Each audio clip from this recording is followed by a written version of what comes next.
Alhamdulillahirabbil alamin. Wa bihi nasta'inu ala umurid dunya waddin.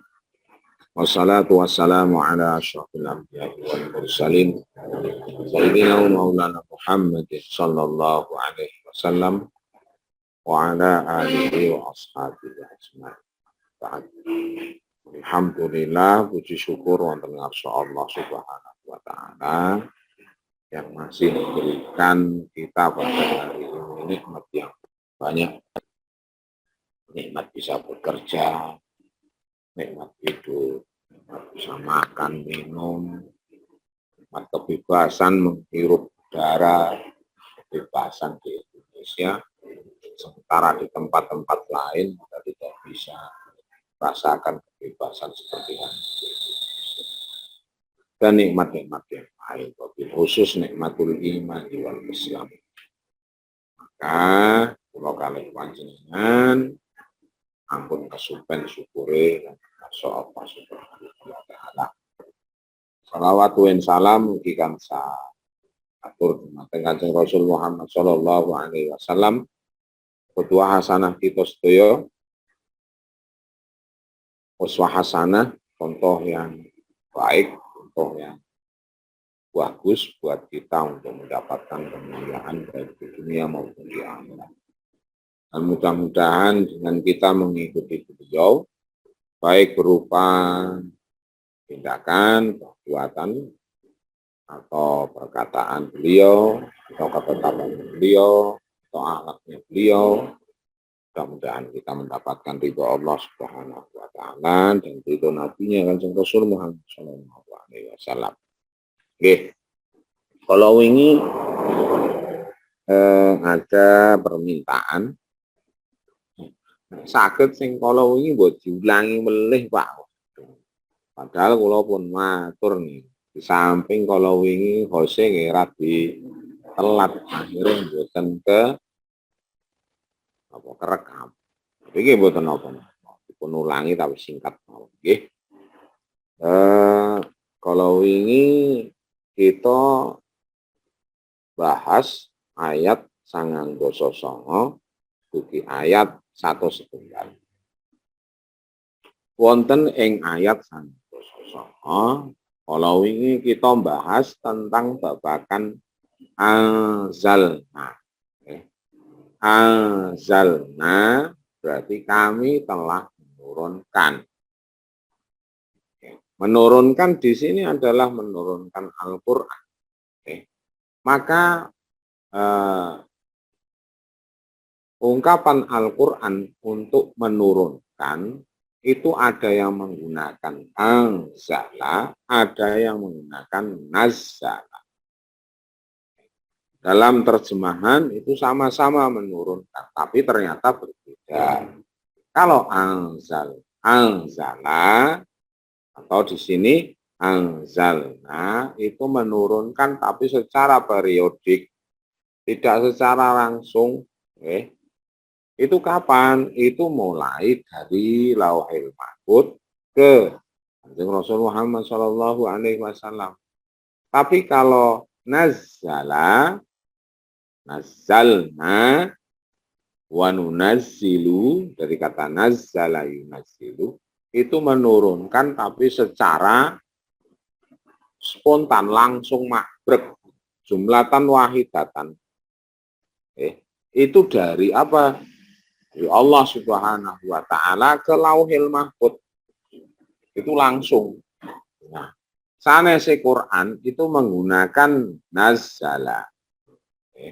Apa itu? Taurat, Injil, Zabur, itu semuanya menggunakan nazzala. Karena kitab-kitab sebelum Al-Quran itu diturunkan secara langsung tanpa ada periodik. Paham nggih?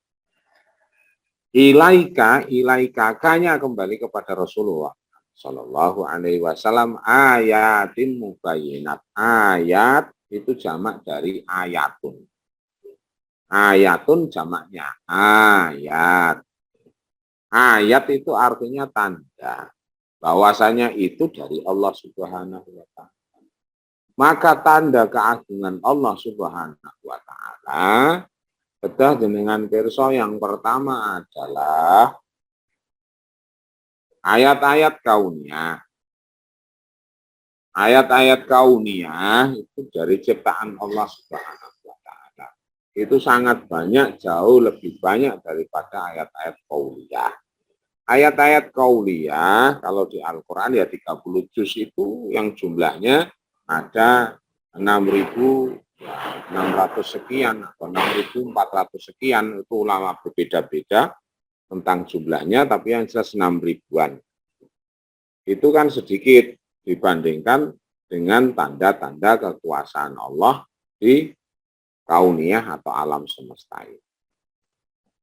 Termasuk di dalam ayat itu adalah mukjizat Rasul, baik mulai dari Sayyidina Adam sampai Sayyidina Muhammad Sallallahu Alaihi Wasallam.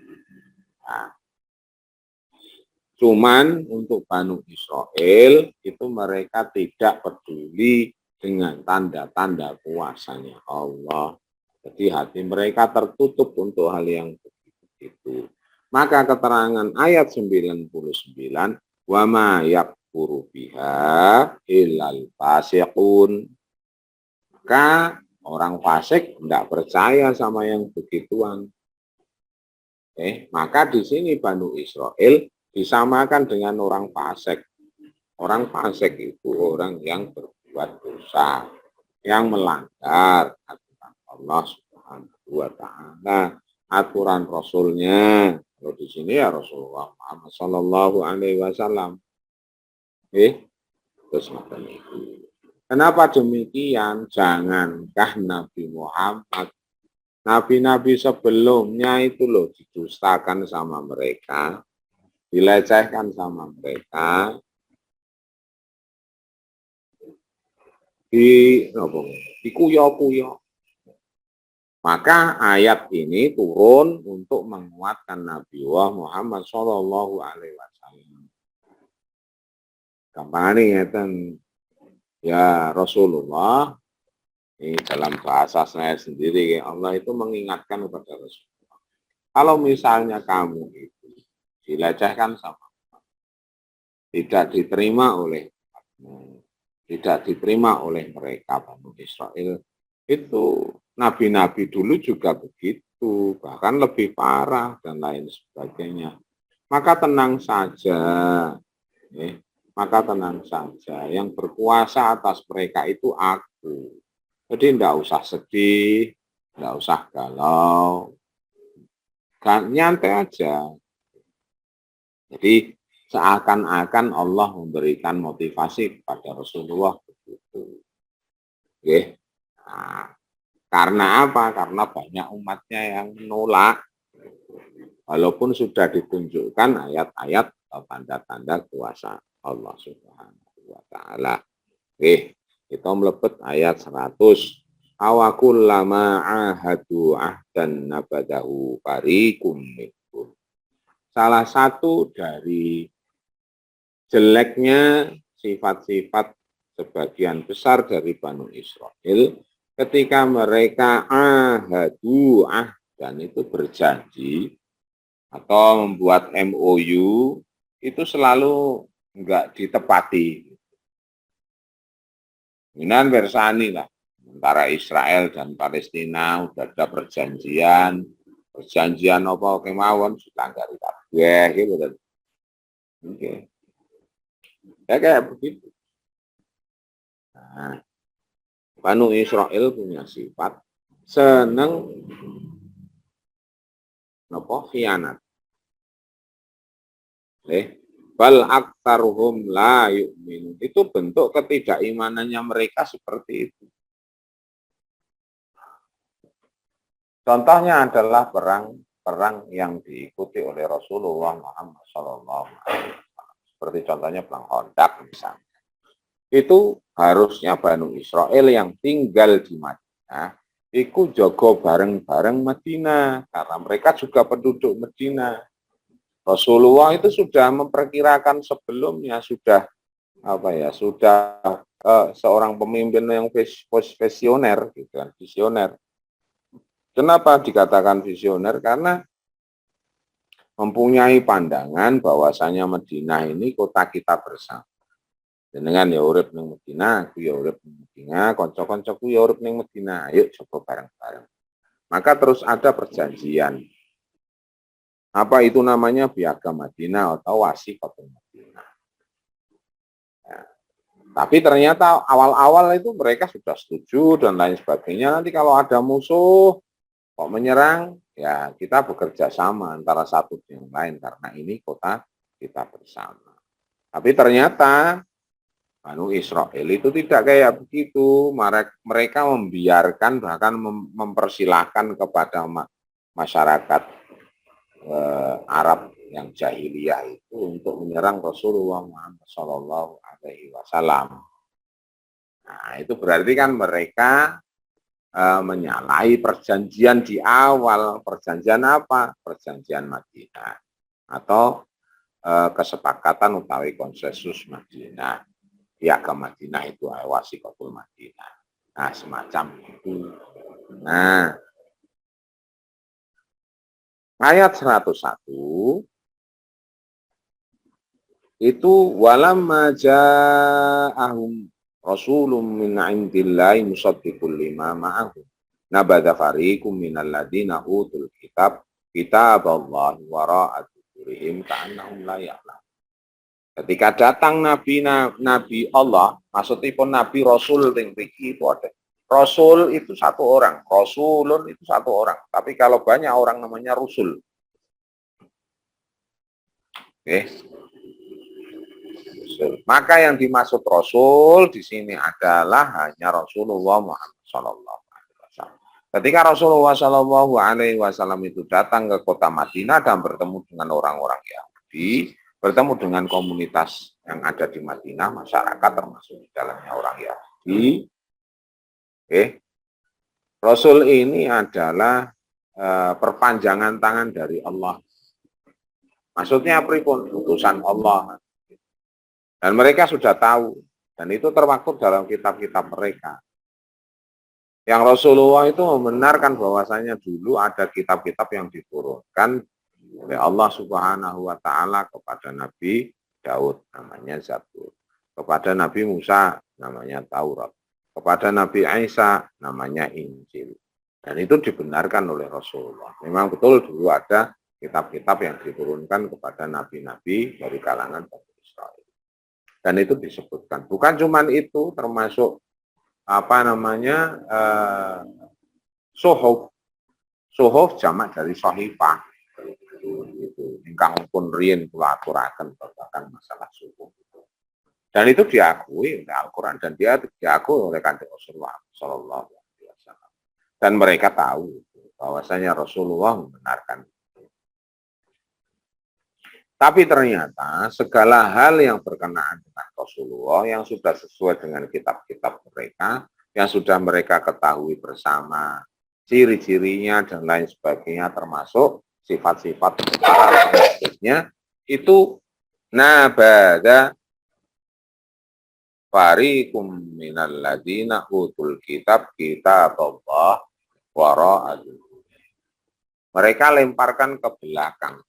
Wara'a duhurim ke belakang punggung mereka. Artinya bukan kok dilemparkan begitu, tidak. Artinya melemparkan ke belakang punggung itu tidak menjadikannya petunjuk gitu loh. Radinggo. Walaupun tidak dilemparkan sekalipun, ini hanya bahasa apa ya? Permisalan saja. Maksud dilemparkan ke belakang artinya tidak dijadikan petunjuk sing jenenge petunjukan ning ngarep. Gitu. Seperti itu, ndak mereka gunakan itu sebagai petunjuk. Hanya karena mereka iri dan dengki kepada Rasulullah Muhammad SAW. Dengki, betul-betul dengki. Loh, kok yang ditunjuk dari Banu Israel, Banu Ismail dan bukan dari Banu Israel, begitu loh. Kok dari Banu Ismail? Kok malah teko wong Arab? Kudune kan awake dhewe. Karena wae dewe itu maksudnya Banu Israel. Di situ adalah orang-orang pinilih yang dilebihkan Allah Subhanahu wa taala dibandingkan kaum-kaum yang lain. Tapi ternyata Allah kan dia milih dari Banu Hashim, dari orang Arab, dari keturunannya Nabi Ismail. Nah, ternyata kan Allah kok Arab kok atur ya ora iso. Allah ya fa'alu maya sangi sak kersane sing gadah jagat kok. Nah, kanahum la ya'lamun. Seakan-akan mereka tidak mengetahui padahal mereka sebetulnya mengetahui. Mas mengetahui apa? Bahwa saya nabi itu nabi yang ditunggu-tunggu juga sebetulnya oleh mereka. Tapi ketika datang enggak mau. Ya karena apa? Tidak sesuai dengan apa yang mereka harapkan. Misalnya contoh. Kita kan kerja. Setelah kerja, dilalah pimpinannya itu ada yang purna tugas. Terus kemudian diangkat oleh pimpinan kita yang ada di tingkat Jawa Tengah, misalnya seseorang yang tidak sesuai dengan kita atau yang tidak sepaham dengan kita, terus kita ingkari. Ora iso kayak gitu. Oke. Kita di sini cuman sekedar mengikuti apa yang menjadi arahan pimpinan-pimpinan kita yang ada di tingkat Jawa Tengah. Ya, mau tidak mau, suka tidak suka, ya wis ngono wae. Nah, baru hanya karena mungkin itu dari daerah lain atau dari mana dan lain sebagainya. Enggak, aku pokoknya kudu wong teko Karanganyar. Enggak boleh begitu. Cocok atau tidaknya itu dari sisi ini, misalnya dia membuat satu keputusan tersendiri tentang begini. Nah, ketika didiskusikan, jenengan boleh mengatakan, Pak, alangkah baiknya tidak seperti itu. Loh, kok iso? Nah, jenengan atur ke argumentasinya. Itu boleh yang semacam itu. Tapi di sini yang namanya Banu Israel itu pokoknya yang penting dudukui. Yang penting teko Banu Israel, itu teko Bani sing liyane. Jadi mereka berkeinginan bahwasannya Banu Israel itu sing kudu dadi pimpinan. Liyane ora. Sing kudu nyekel segalane. Yang harus mendominasi dan lain sebagainya. Tapi ternyata Allah tidak menginginkan yang semacam itu. Karena Rasulullah diutus sebagai rahmatan lil alamin. Untuk kafatan linnas. Untuk seluruh manusia, bukan hanya orang Arab tok, termasuk wong Jawa ya. Nah, mereka tidak mau itu, tidak mau, walaupun mengakui bahwasanya itu benar. Maka pun nanti kaulah aturaken banyak para rohib orang Yahudi ketika ada saudaranya yang masuk Islam, cocok, memang harus itu cekeli ya sampai ujul. Tapi sendiri dia tidak mau ke situ. Karena satu, di samping iri hati itu tadi, mereka juga tidak menginginkan jabatan kedudukannya terus hilang. Walaupun itu sebetulnya harus dibayar mahal ketika nanti di akhirat kelak. Ngaten nggih. Itu ringkasan tentang ayat 99, 100 dan 101 yang kemarin terputus hanya karena mati. Nah, kita masuk kepada ayat 102. Ayat 102 ini membicarakan masih tentang Banu Israel. Banu Israel ketika pas zamannya anaknya Kanjeng Nabi Daud. Jadi Kanjeng Nabi Daud itu punya mukjizat yang namanya lempengan, yang namanya baja, dan lain sebagainya, logam itu dibuat kados dene lempung, jadi ringan. Jadi cukup dioleski ngeten iki yang namanya baja, yang namanya logam dan lain sebagainya itu mudah dibentuk. Luar biasa. Jadi yang namanya wojo, yang namanya besi dan lain sebagainya di tangannya Kanjeng Nabi Daud alaihi salatu wassalam itu lentur. Sementara kita kan enggak toh. Terus jangan pengen kayak begitu, itu nderek ke lelampai Kanjeng Nabi Daud. Insya Allah kayak gitu. Saya punya teman, dia enggak pernah cerita sama siapapun. Dia baru cerita sama saya. Orangnya masih muda, orang Banten. Ketemu juga pas tugas di apa? Tugas haji. Dia cerita, head Bien aku, nah, Bien dulunya. Dia punya kedikjayaan itu megang apapun itu lentur, termasuk megang yang semacam itu. Bahkan ketika dia niatkan itu untuk mematikan, itu mati tenang. Bahaya betul ya kan. Wah, genimen ilmumu. Tapi setahun terakhir itu sudah ditinggalkan ya semacam itu. Orang Banten. Jadi misalnya ada pepohonan dipegang sama dia lewat tangannya itu bisa mati dan kering. Tumbuhan yang masih hidup itu bisa kering seketika itu. Subhanallah. Nah, ya begitu. Masih ada orang-orang yang kayak begitu. Nah, itu membicarakan hal-hal yang semacam itu. Oke, kita mulai ya. Kula waos ayatipun a'udzu billahi minasyaitonir rajim. Bismillahirrahmanirrahim. Wattaba'u ma tatlu syayatinu ala mulki Sulaiman wa ma kafara Sulaiman walakinna syayatina kafaru yu'allimuna an-nasa as-sihra wa ma unzila 'alal malakaini bi Babila Harut wa Marut وما يعلمان من أحد حتى يقولا إنما نحن فتنة فلا تكفر فيتعلمون منهما ما يفرقون به بين المرء وزوجه وما هم بضارين به من أحد إلا بإذن الله ويتعلمون ما يضرهم ولا ينفعهم ولقد علموا لمن اشتراه ما له في الآخرة من خلاق ولبئس ما شروا به أنفسهم لو كانوا يعلمون.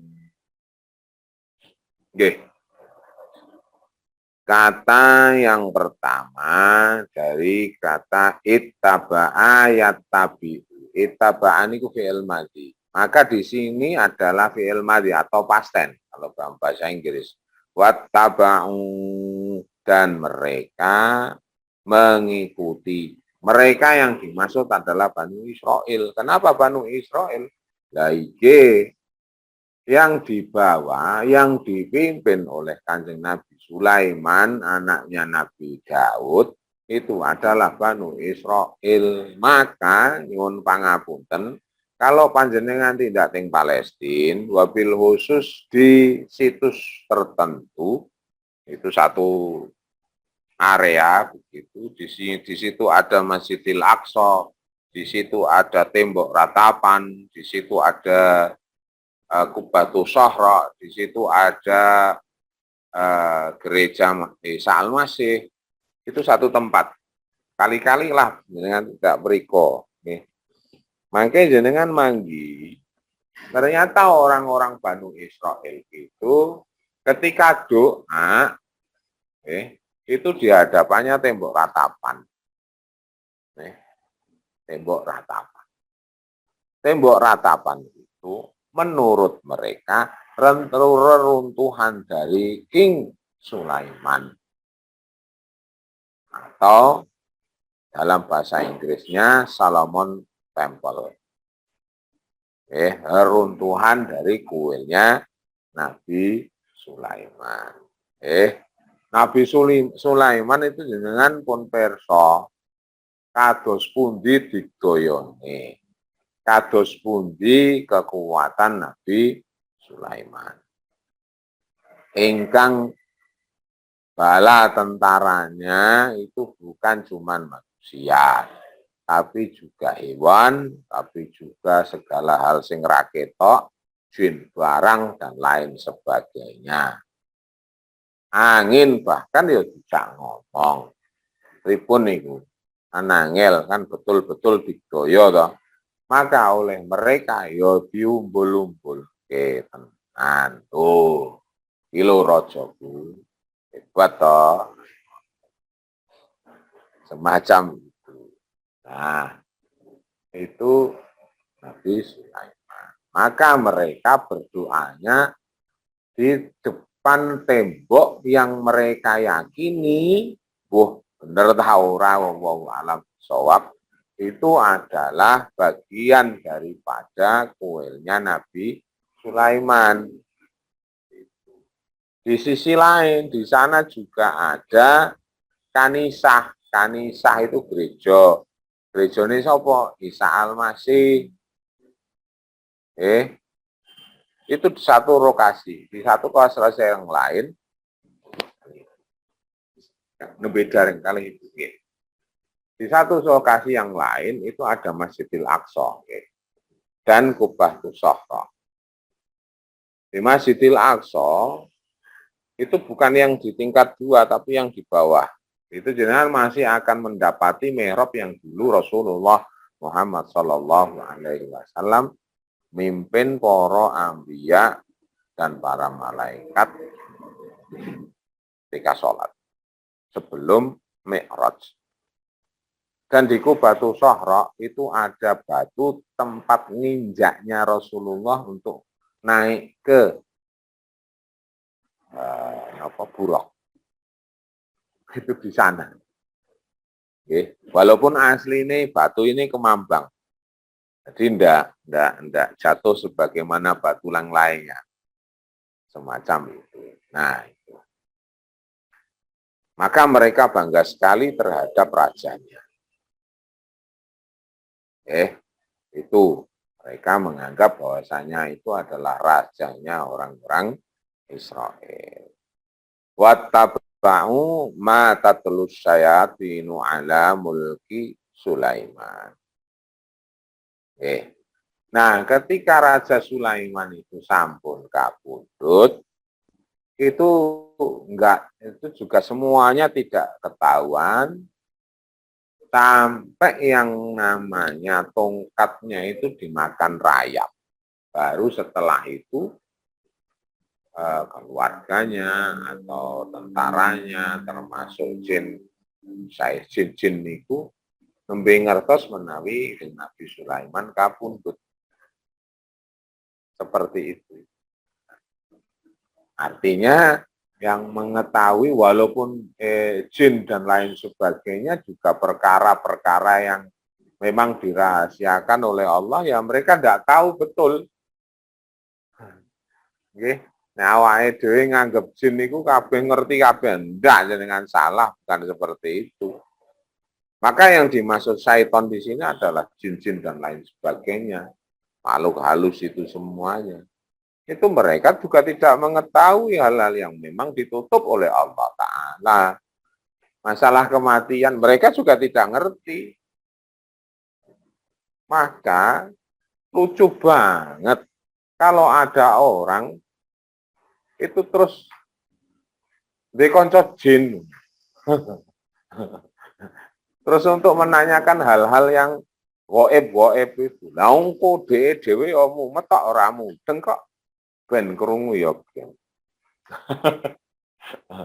Dia sendiri untuk hal-hal yang memang ditutup oleh Allah Ta'ala, goib, ya memang mereka tidak tahu. Apakah mereka mati? Iya mati. Jin iki ya mati padha. Mereka juga tidak mengetahui. Mereka juga beranak pinak, iya. Sama seperti kayak manusia, cuman alamnya berbeda. Gitu. Nah, ketika Kanjeng Nabi Sulaiman alaihi salatu wassalam itu kabudut, maka kerajaannya itu terus terbagi menjadi dua. Yang satu diurus anaknya, yang kedua itu diurus oleh orang kepercayaannya dari sisi kemiliteran. Nah, sampai pada akhirnya jenengane negara kudune kan bersekutu. Nah, tapi malah saingan dewe yang satu mengatasnamakan Bapak yang satu mengatasnamakan ya itu tadi orang kepercayaan dalam militernya beliau atau panglimane lah.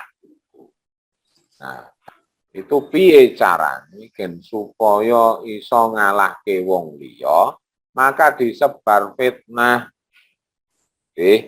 bahwasanya Kanjeng Nabi Sulaiman itu begitu digdaya soalnya Kanjeng Nabi Sulaiman itu bekerja sama dalam arti mempunyai bacaan-bacaan tertentu. Nabi Sulaiman bisa kayak begitu itu karena punya wirid-wirid tertentu atau seratan sihir-sihir itu tertentu sehingga bisa menaklukkan yang namanya angin, bisa ngomong sama kabeh hewan dan lain sebagainya seperti itu. Ya. Jadi dianggap gitu. Maka ketika itu terus kemudian nyun pangapunten niku nakal-nakale jin itu ngoten niku. Terus kaya gawe surat ngoten, seratan-seratan bahwa saya Nabi sinten Nabi Sulaiman itu dia memulai menggunakan sihir sehingga bisa menguasai sekian banyak.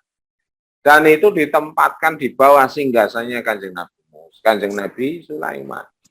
Maka ketika para Banu Israel ini membongkar, ternyata benar Kanjeng Nabi Sulaiman itu menggunakan sihir. Padahal sihir dalam syariat yang diturunkan oleh Allah itu tidak boleh. Dalam syariat orang Yahudi sekalipun itu tidak boleh. Maka panjenengan pirsani wa ma kafara Sulaiman walakin asyayatin kafar. Kanjeng Nabi sinten melih niki nggih. Kanjeng Nabi Sulaiman itu ndak kufur, yang kufur itu setan-setannya itu. Nggih. Jadi semacam itu. Nah, ini untuk menguasai,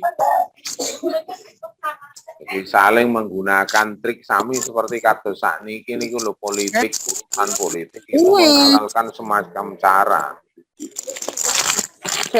Makanya mumpung kowe ora urung engkong dhek izin. Apa? Honeymoon. Hari ini. Halo. Nyuwun pangapunten sinten niku? Nggih. Balik melih. Ketika saling berebut kekuasaan, maka terus pada akhirnya menghalalkan segala macam cara memfitnah anak keturunannya Nabi Sulaiman itu, terus mengatakan bahwasanya Nabi Sulaiman itu menggunakan sihir. Menggunakan sihir. Ya, tak ngomong.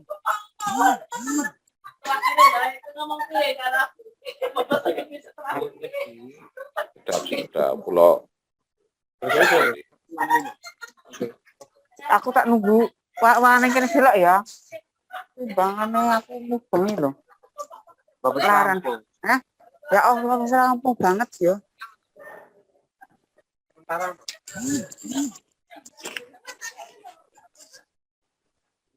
Sirmu cek ana apa, Pit? Halo, Bu. Aku sik mencet tepat. Hah? Nggih, kok terasaken melih. Wa ma kafara Sulaiman walakin asyayatin kafar. Syayatin itu di sini Jangan terus jenengan artikan bahwasanya itu setan. Setan dalam arti yang tidak bisa diketahui, dalam arti yang tidak bisa dilihat. Enggak. Setan di sini yang menggunakan segala macam cara untuk bisa menguasai. Dalam arti menguasai hal-hal menggunakan jalan-jalan yang kotor. Jadi ketika seseorang itu nyuwun pangapunten dalam meraih kekuasaan itu menghalalkan segala macam cara, bisa dikatakan itu syayatin. Karena yang namanya syaitan itu ada yang berwujud manusia juga. Gitu, selesai kemutan ketika membahas tentang orang munafik, mereka itu ketika kembali kepada teman-teman mereka, dalam arti di dalam Al-Quran dikatakan, di dalam Al-Quran dikatakan bahwasanya teman-teman mereka itu ya syayatin. Nah, cobi panjenengan emot-emot meleh niku ayat sekawan welas. Wa idza laqul ladzina amanu qalu amanna wa idza khalau ila syayatinihim, syayatin itu teman-teman mereka, yaitu sesama orang munafik. Jadi kalau misalnya ada orang dikatakan oh, setan gue, ya bisa juga. Kalau misalnya apa yang dia lakukan terus gaya hidup, style, dan lain sebagainya tidak sesuai dengan apa yang diajarkan oleh Al-Quran. Tidak diajarkan oleh Kanjeng Rasul, tidak diikuti oleh para sahabat, tabiin, para ulama, dan lain sebagainya. Gitu? Bisa. Semacam itu. Karena di dalam Al-Quran, syayatin itu bisa diterapkan juga untuk manusia, bukan sesuatu hal yang goib-goib tok, setan-setan itu maksudnya enggak seperti itu. Maka orang-orang itu yang menggunakan segala macam cara untuk menguasai atau mengalahkan kerajaan yang diserahkan kepada anaknya Nabi Sulaiman itu, nah itu kan urusan politik kan seperti itu. Itulah yang kubur karena menggunakan segala macam cara. Yu'allimunan nasasih, yang mengajarkan apa? Mengajarkan kepada masyarakat tentang sihir. Sihir itu dengan persani dari kata sin, hak, dan ro. Itu satu akar dengan sahur. Kenapa demikian? Karena kebanyakan sihir dilakukan pada saat waktu-waktu malam menjelang sahur.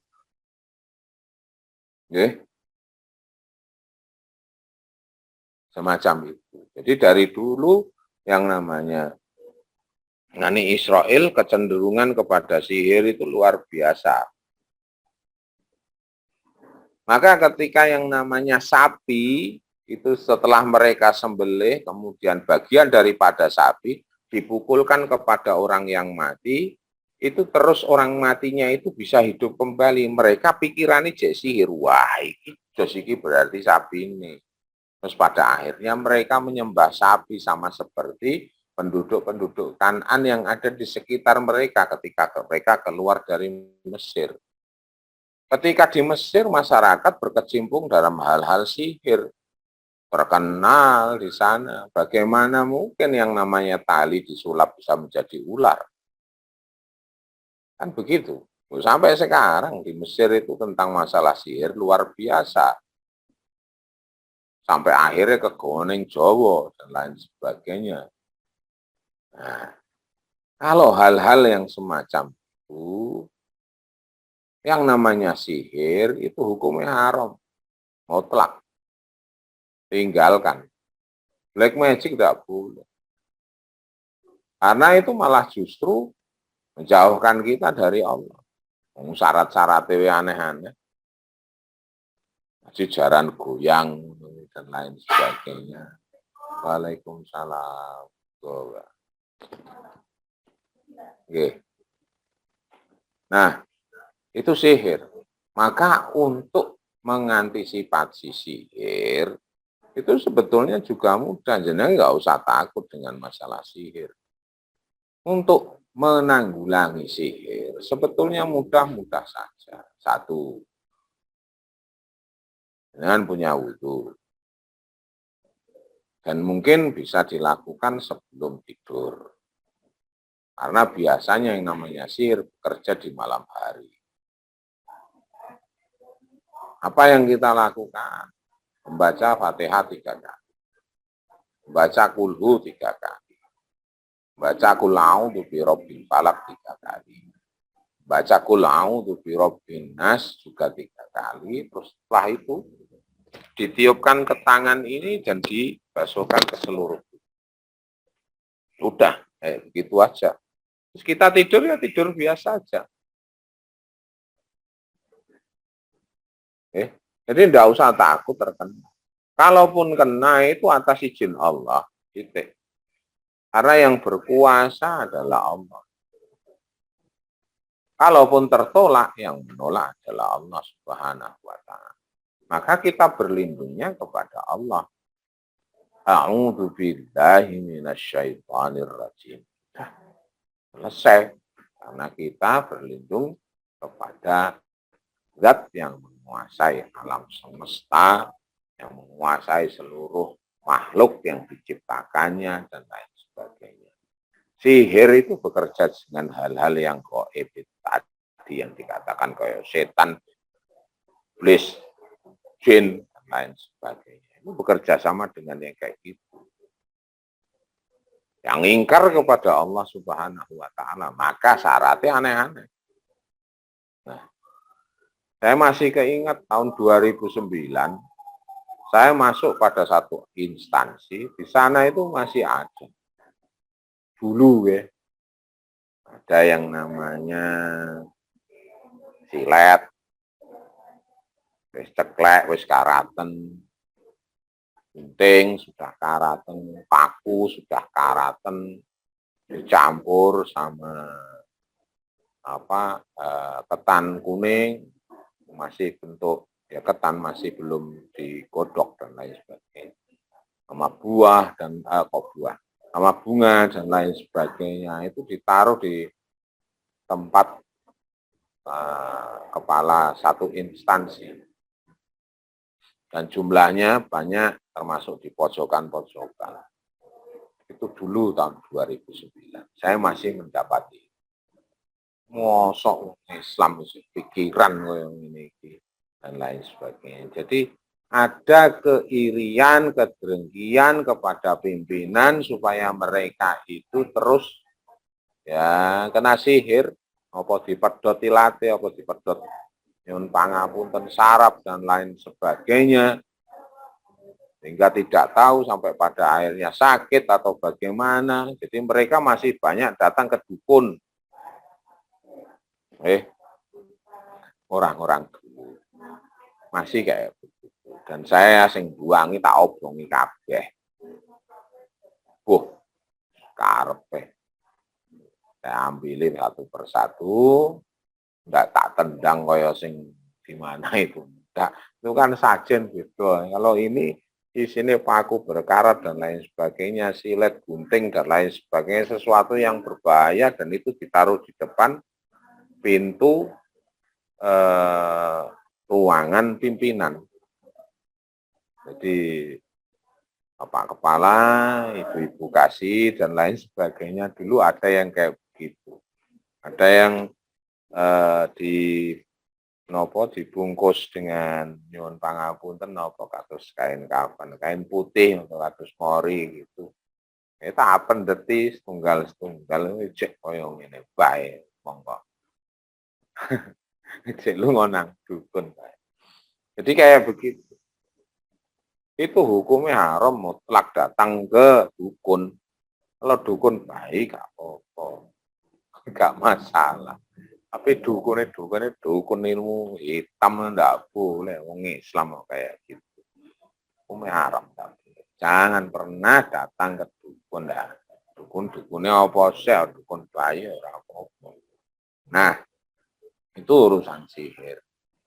Jadi dari dulu yang namanya black magic itu sudah ada, termasuk zamannya Kanjeng Nabi Musa, dan itu dari awal Kanjeng Nabi Sulaiman dan lain sebagainya.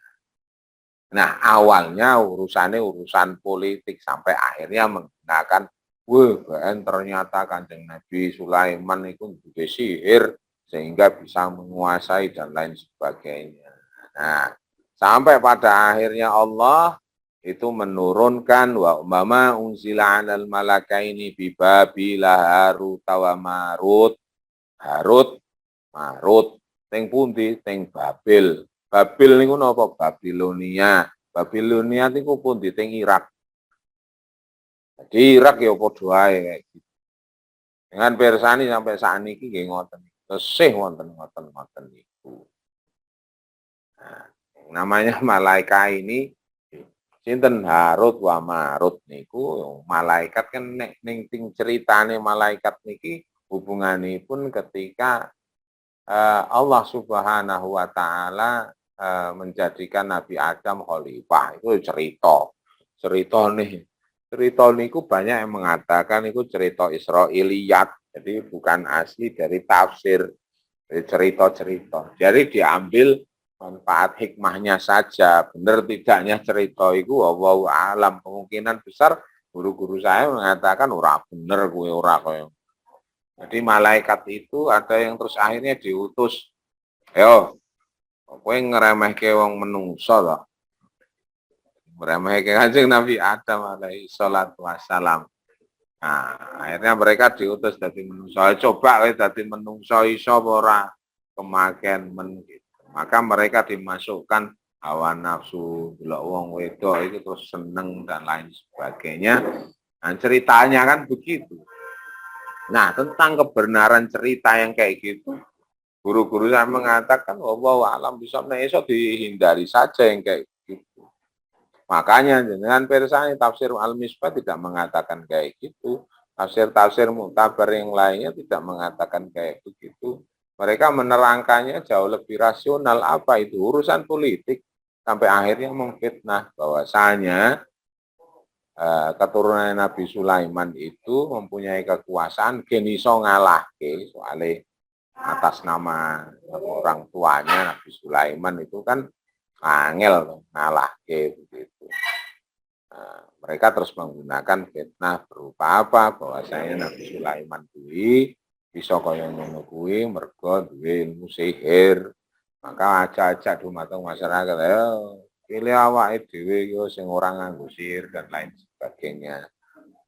Bahkan mengatakan ada malaikat yang diturunkan oleh Allah Subhanahu wa taala yaitu Harut wa Marut, itu pun mereka belajar tentang sihir itu, tidak belajar tentang yang lain.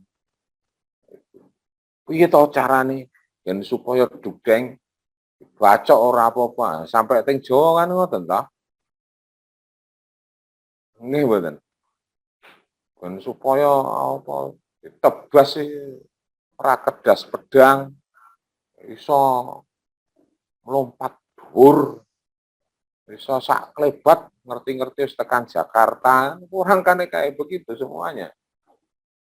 Yang nggak masuk akal wah hebat kae. Lunga ning Jakarta mau sak klebat ngerti-ngerti wis tekan Jakarta, iso belah diri dadi 10.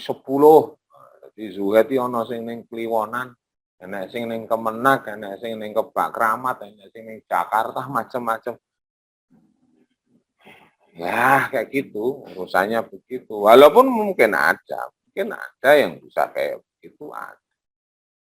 Tapi biasanya orang yang bisa kayak gitu meneng baik. Ya, you apa iya gitu. Malah justru orang yang kayak gitu sing iso kaya ngono. Tapi sing ngomong ngandak, wah aku iso ngene, aku iso ngene. Allahu a'lam bishawab. Hatta yaqula innama nahnu fitnah. Dua orang malaikat mengatakan, kami ini cobaan, kami ini fitnah. Dalam arti apa? Kamu harus diingatkan untuk hal-hal yang baik, karena malaikat mesti ngajaknya yang baik-baik. Fala takfur. Dan janganlah kufur. Kufur itu apa? Kufur di sini hubungannya dengan sihir. Jadi kecenderungan masyarakat Babel itu pada sihir karena pengen kaya Kanjeng Nabi Sulaiman iso macam-macam. Mbok saiki gitu. Ada orang yang pengen bisa untuk berbicara dengan binatang kaya dene Kanjeng Nabi Sulaiman. Maka saiki wis digoleki cincin Sulaiman goleki mlebek saiki. Itu supaya iso ini Kanjeng Nabi Sulaiman dan lain sebagainya. Tapi apa yang mereka pelajari? Yang mereka pelajari itu sihir, gen supaya bisa misahke antara suami dan istri. Biasane iki misalnya ada seorang laki-laki seneng karo wong wedok, tapi wong wedok kuwi yang disenengi itu sudah punya suami, piye caranya dipisahke? Apakah nganggo black magic dan lain sebagainya, dukun bertindak dan lain sebagainya. Mereka kayak gitu orientasinya Banu Israel kayak ngono kuwi. Yan bersan. Faya ta'allamuna minhuma dan mereka Banu Israel itu belajar minhuma dari keduanya. Keduanya itu maksudnya Harut wa Marut. Ma yufarriquna bihi bainal mar'i wa zaujih untuk memisahkan antara suami dan istri. Soalnya dia pengen garwa bojone sing wedok sing ayu. Gitu toh. Kalah jabatan, kalah kedudukan, nah, tenang wae dukun bertindak. Pikiran kayak begitu. Jadi orientasi Banu Israel begitu. Maka wajar ketika yang namanya sapi itu bisa menghidupkan orang yang sudah mati sing disembah-sembah sapi ini. Ngene wong bodoh ki ngoten niku. Tanpa imut lagi bahwasanya yang mempunyai kekuasaan atas segala sesuatu adalah Allah. Yang menghidupkan sesuatu adalah Allah.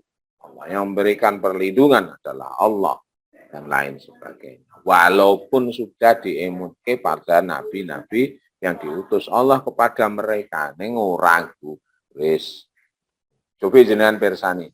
Wa mahum dan mereka tidak bidorri nabi min ahadin illa biiznillah. Maka apa yang mereka lakukan itu tidak punya asal, tidak punya bekasan sesuatu kecuali atas izin Allah. Kalaupun nyuwun pangapunten wonten sing dukun badhe neluh kula dan lain sebagainya. Dan saya tidak percaya itu. Kalaupun saya kena santete atau teluhnya itu, ya itu atas izin Allah.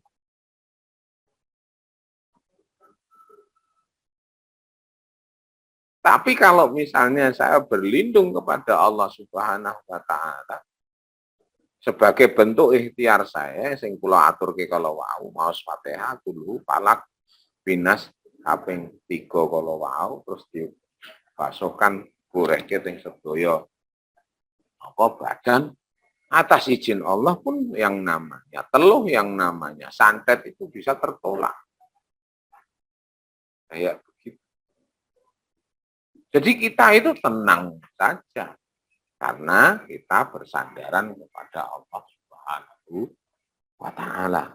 Semacam itu. Arep turu turune nyenyak enak tenan. Tenang wae awake dhewe. Sakit yo tenang wae. Soale sing nyembuhke ya Gusti Allah. Tapi kita tetap ikhtiar dan lain sebagainya. Kalaupun itu terjadi pada saya nggih, pun pangapunten. Sale ana sing anyel suwet ngene ra percaya oke teluh kowe santet tawa ditenono nggih mboten napa-napa silakan saya punya keyakinan kalaupun itu nembus ke badan saya itu atas izin Allah dan itu buat ujian saya sabar apa tidak saya semakin mendekat kepada Allah apa tidak ngomong gampang nggih monggo. Jadi ya kita harus mempunyai keyakinan yang semacam itu dan jangan pernah nyuwun pangapunten percaya kepada dukun kecuali dukun baik. Monggo Sekarang mawon dukun banyak ditinggalkan, sudah ning dokter kandungan dan lain sebagainya. Wa yata'allamuna ma yadurruhum wa la yanfa'uhum. Orientasi mereka itu pada hal-hal yang mencelakakan, bukan pada hal-hal yang menjadikan manfaat. Kalau orang-orang Islam yang beriman itu orientasinya bagaimana yang namanya ilmu itu bisa bermanfaat baik untuk dirinya sendiri, baik untuk keluarganya, dan baik pada orang lain. Tapi kalau orientasi Bani Israel, piye carane bisa mendapatkan keuntungan dengan cara mencelakakan orang lain. Lihat bagaimana Khandaq. Mereka mendapatkan imbalan dari apa? Mempersilahkan orang-orang kafir Quraisy, orang-orang kafir jahiliyah itu menyerang Nabi dan para sahabatnya di perang Khandaq. Ora peduli, ya Muhammad cilaka ya sekarepe, sahabat-sahabate mati ya sekarepe. Yang penting aku untuk imbalan dari mempersilahkan orang-orang Arab jahiliyah itu yang mau nyerang Rasulullah Muhammad Shallallahu Alaihi Wasallam. Seperti itu, nakal betul itu. Jadi yang diurusi adalah kepentingan pribadi, koncone mati ya karepe. Koncone kesikut ya enggak gagas itu. Nah, itu ulah Bani Israil sing nakal-nakal.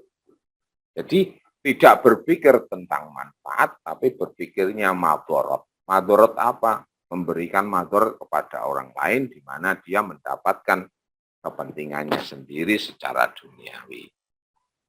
Dan walaqad alimu laman ishtarahu ma lahu fil akhirati min khalaq, dan mereka mengetahui apa yang mereka lakukan itu akan mendapatkan ganjarannya ketika di akhirat. Tapi mereka tidak peduli itu. Maksudnya ganjaran di situ adalah adab. Sing penting aku saiki iso ngene. Urusan aku tahu nyikut, nyingkirke, aku dan lain sebagainya yang menjadikan madorot buat orang lain. Nah, itu urusan keri gampang. Banyak orang sekarang ini kayak begitu. Haula wala quwata illa billah. Piye carane? Wis kono mati sekarep. Sing penting aku iso munggah jabatan. Gagas. Kayak begitu. Jadi orientasi Bani Israil kayak ngono kuwi. Maka kalau kita semacam itu, ya berarti sesuai dengan Bani Israil. Padahal kita diperintah oleh Rasulullah Muhammad Shallallahu Alaihi Wasallam untuk menyelisih Bani Israil, untuk beda nih Bani Israil, bukan hanya sekedar awake dhewe nganggo jubah, awake dhewe kuwi jenggoten terus kemudian dicukur kumisnya, awake dhewe kuwi nganggo udeng-udeng, itu hanya pakaian nyuwun pangapunten. Apa yang dilakukan di sini itu adalah urusannya dengan karakter, kejiwaan, psikologis, penyakit jiwa ini. Maka jiwa-jiwa yang kayak begini jangan diikuti. Walaupun mungkin pakaiannya awake dhewe batik, pakai celana dan lain sebagainya. Walaupun nyuwun pangapunten wong Bani Israil saiki nganggone ya celana, nganggone ya kemeja dan lain sebagainya. Sama dengan kayak kita sekarang ini. Tapi orientasinya adalah cara berpikir dan mentalnya itu, karakternya itu, sifatnya itu yang harus kita bedani. Wong Islam gak kayak gitu. Islam kuwi ana dulure kesusahan ditulungi. Wong Bani Israil ora ngono. Ora urusan kowe arep kelaparan gagas, sing penting aku iso mangan titik. La haula wala quwata. Laukanu ya. Seandainya saja mereka mengetahui bahwasanya, walaupun mereka mengetahui di sini adalah meyakini bahwasanya apa yang mereka lakukan itu nanti pada akhirnya di akhirat menjadikan mereka merugi jauh besar ruginya itu, mereka tidak akan melakukan itu. Cuman permasalahannya yaitu tadi. Yang di depan itu cetok gitu. Kan sama toh, kan sama. Terus ungkapan dalam bahasa Indonesia. Gajah itu apa nggih, di kejauhan itu tampak, tapi apa nyuwun pangapunten nyemut, semut atau nyamuk di depan mata tak tampak.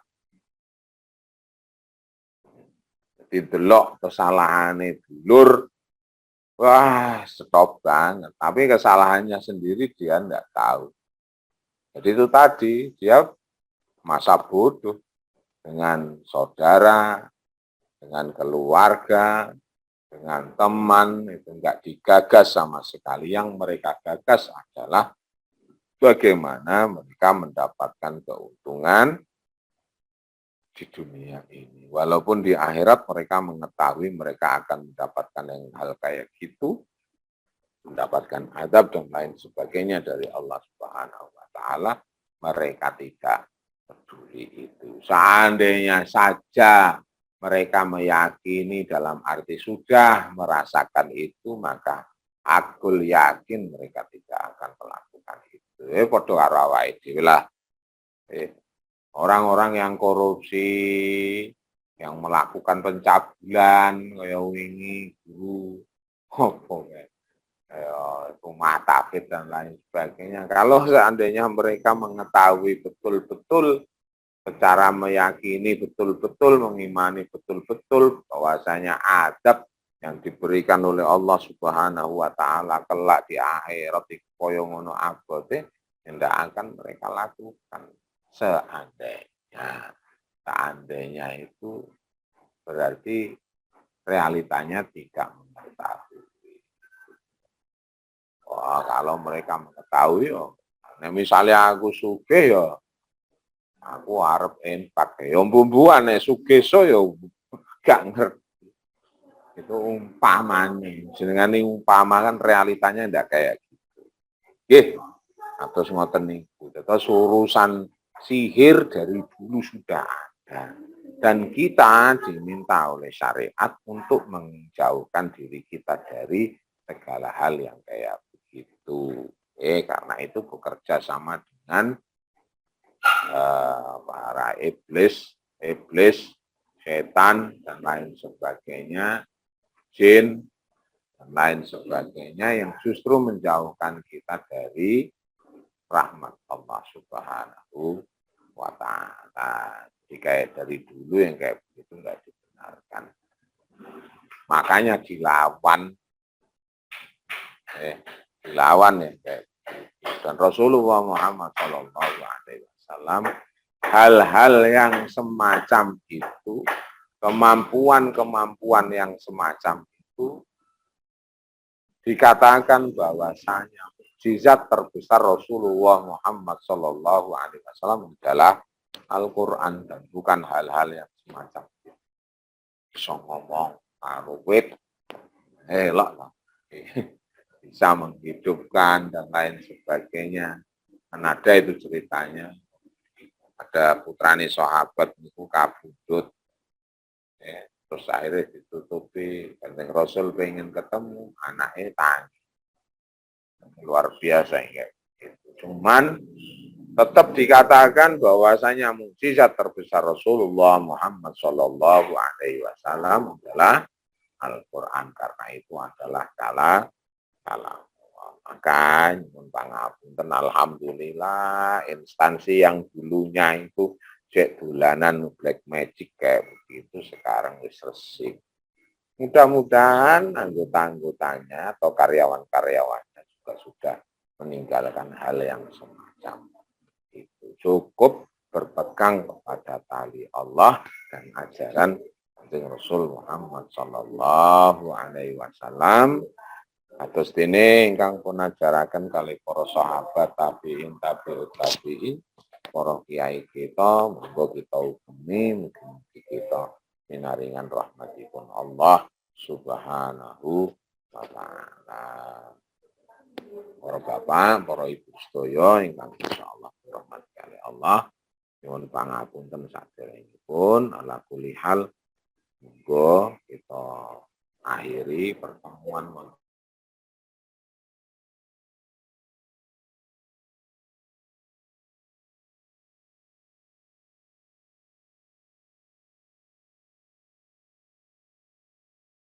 melampaui alif Bani Israel ampun kita melampaui derek pun